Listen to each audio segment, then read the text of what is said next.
there's a level of discipline that actually makes people look at you with fear. Today, we're going to break down exactly how you get there. Have you ever noticed that person who just never quits? They wake up at the same time, they do the same critical things, and they simply don't stop. While everyone else falls off by the third week, they just keep moving. When everyone else is building excuses, they are showing up. And what's the consensus about them? Everyone says, man, that's just not normal. There is an ancient hidden system forged by Zen monks in Japan that creates this exact kind of frightening consistency. They call it Gyoji, the practice that perpetuates itself. Once you truly grasp its mechanism, you will never break a goal again. But there is a serious catch. This system isn't for the casually curious. It requires you to destroy an old part of yourself you never even knew existed. The story begins with a man named Raphael, a smart programmer, successful in his career, but he was trapped by one fatal flaw. He couldn't stick to anything for more than 2 weeks. The gym? 2 months max. Meditation? Gone after 7 days. Reading? He'd buy the book, skim 3 pages, and the knowledge would die in a desk drawer. The cycle was a cruel loop. Monday was pure, unbridled motivation. Wednesday brought the first faint whisper of a mental negotiation. By Friday, it was complete surrender. And Sunday was just a fresh batch of broken promises for the following week. Raphael tried every trick: habit trackers, tiny rewards, accountability partners. Nothing worked because he was fighting a war he couldn't see, the very architecture of his own brain. Until the day he finally discovered why Zen monks can meditate for 800 years straight without ever missing a single session.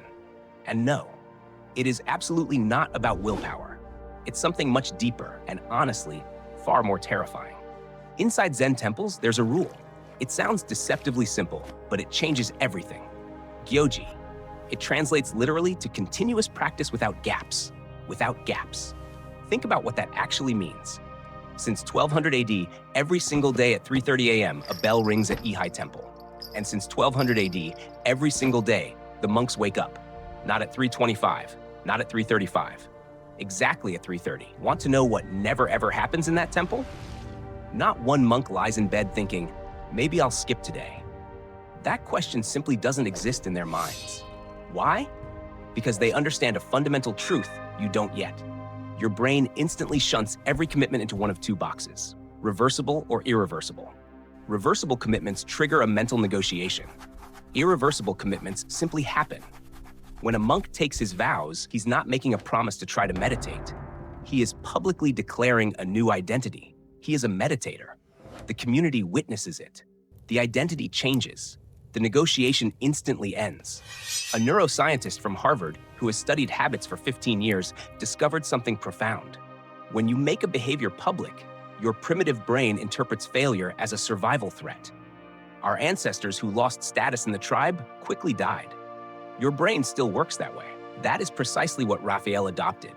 He stopped making private, easily broken promises and started making massive public declarations.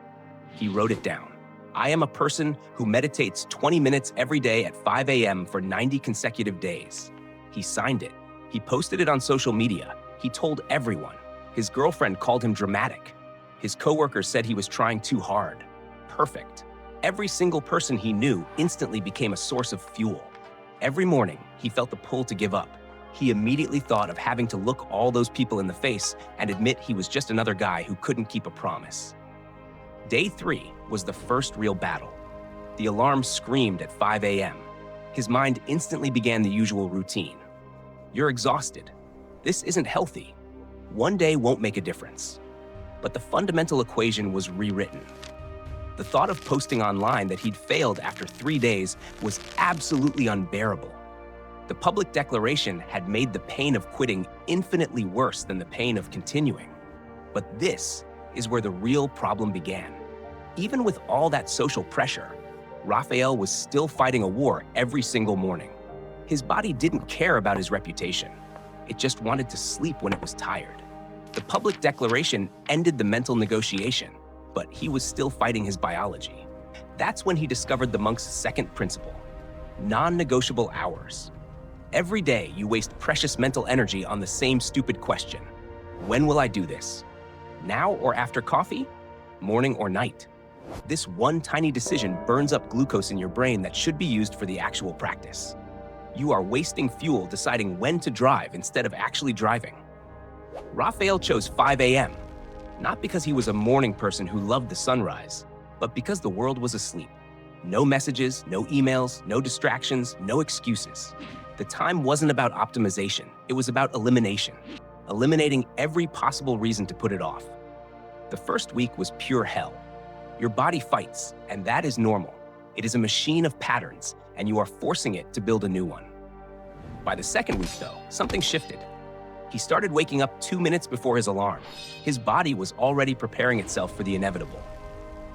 On the 14th day, the alarm rang, and his feet hit the floor before his conscious mind even engaged.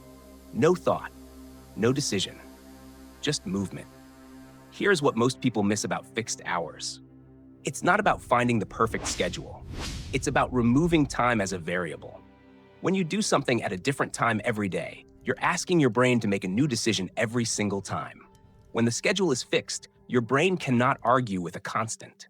But Raphael hit a new wall. His schedule was fixed, but he kept changing what he did during that time. Some mornings he meditated, other days he read. Sometimes he did a few push-ups. His brain had found a new point of negotiation. Instead of arguing about when, it started arguing about what. The 20 minutes at 5 a.m. became reliable, but the practice itself was chaos. He had eliminated the when, but not the what. And this is where the Zen master Dogen's teaching on forms becomes controversial, because it requires you to do the exact same thing every single day until your mind completely surrenders. You think variety keeps things interesting, but variety is where consistency actually goes to die. Every time you change your routine, your brain has to make micro decisions. Push-ups or burpees? Which book today? How long should I sit? Every small decision is a crack where your old, inconsistent patterns leak back in. Raphael locked everything down. 20 push-ups, 10 minutes of meditation, 10 minutes of reading.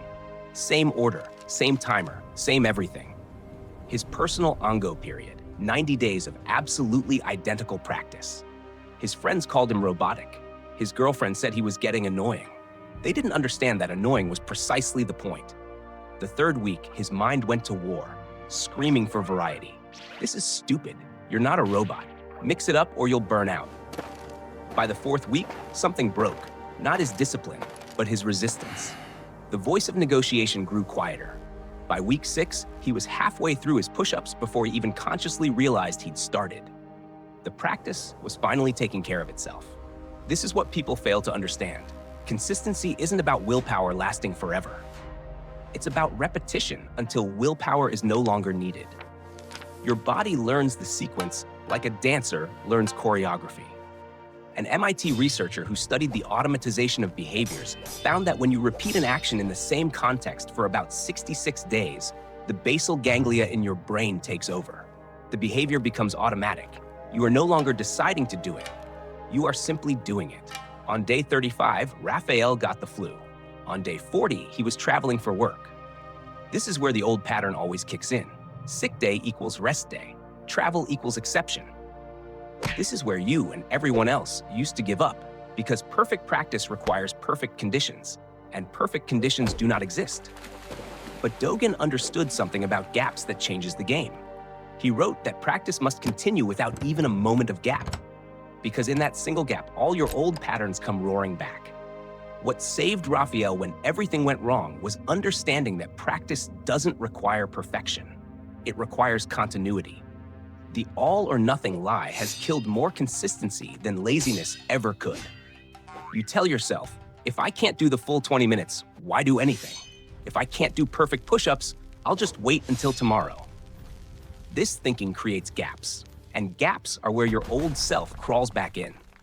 Look at any elite athlete. They have rest days, yes, but those rest days are still progress. They are intentional, strategic, and planned. Never because they feel lazy, never because they simply don't want to train. A rest day allows them to train harder tomorrow. It is still movement toward the goal. But when you skip because you're tired, that's not rest. It is a retreat. A river never stops flowing. During a drought, it may become a trickle, but it never stops. The moment it stops, it is no longer a river. It is just a memory of where the water used to be. Your practice is the same. The moment you create a gap, you are no longer a person who practices. You are someone who used to practice. Travel day arrived on day 40. Airport at 4 a.m. Meetings all day. No gym at the hotel. Raphael did his push-ups in the airport bathroom. People stared at him like he'd lost his mind. Great. He meditated in the Uber. He read on the plane. Nothing was perfect, but everything maintained momentum. This is Gyoji. Practice continuing itself. That's when people truly started to notice. Coworkers said he seemed different. Friends called him obsessive. Someone actually told him his discipline wasn't healthy. That normal people don't act like that. When you start hearing those words, you know you are on the right track. Normal people get normal results. You are not trying to be normal. You are trying to be unbreakable. But here's the thing no one ever prepares you for. The unexpected obstacles you never see coming. The things you can't plan for because you don't even know they exist yet. Your child gets sick. Your car breaks down on the way to the gym. Your boss keeps you late. These are consistency killers because you haven't pre-decided how to handle them. Every time an unexpected obstacle appears, you have to make a decision under stress. That decision in that moment of chaos is where you will choose the path of least resistance every time. The obstacle wins because you're fighting a battle you didn't prepare for. Zen monasteries have operated for centuries without missing a single day of practice. Earthquakes, wars, famines, the practice continues. How? They don't make decisions when obstacles arise. The answer already exists. When the meditation hall floods, they go to the dining hall. When the dining hall catches fire, they sit in the courtyard. There is no meeting, no discussion, no negotiation. The bell rings. The response is automatic. Raphael wrote down every single obstacle that had ever broken his consistency and pre-solved each one. Plan for rain? Push-ups in the garage. Guests staying home? Silent workout in the bathroom. Hangover? Which shouldn't happen. But if it does, 2 push-ups, 1 minute of meditation, 1 page of reading. Every single scenario had its predetermined response. When X happens, I do Y. No thinking, no negotiating, just execution. The power of this isn't just maintaining the sequence. It's that you stop wasting mental energy on decisions. Your brain knows that no matter what happens tomorrow, the practice continues. This certainty changes your entire nervous system. A behavioral psychologist from Yale found that when you pre-decide your actions, you remove decision fatigue from the critical moment. Your prefrontal cortex, which is responsible for willpower, remains intact to execute rather than decide. Day 70.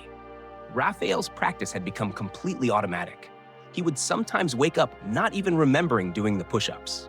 His body simply moved through the sequence like a machine that was programmed. His girlfriend's mother visited for a week. He did push-ups in the bathroom at 5 a.m. The practice continued because the answers were already written.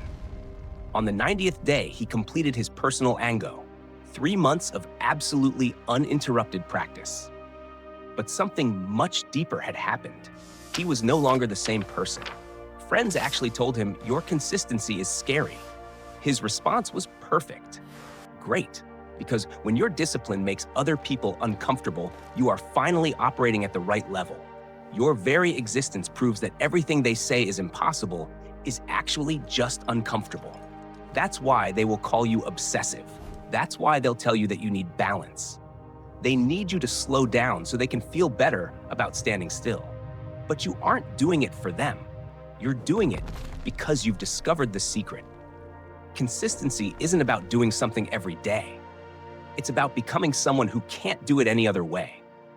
When you implement the Gyoji System, the public declaration, the fixed schedule, the seamless practice method, and the pre-resolved answers, you aren't just creating habits.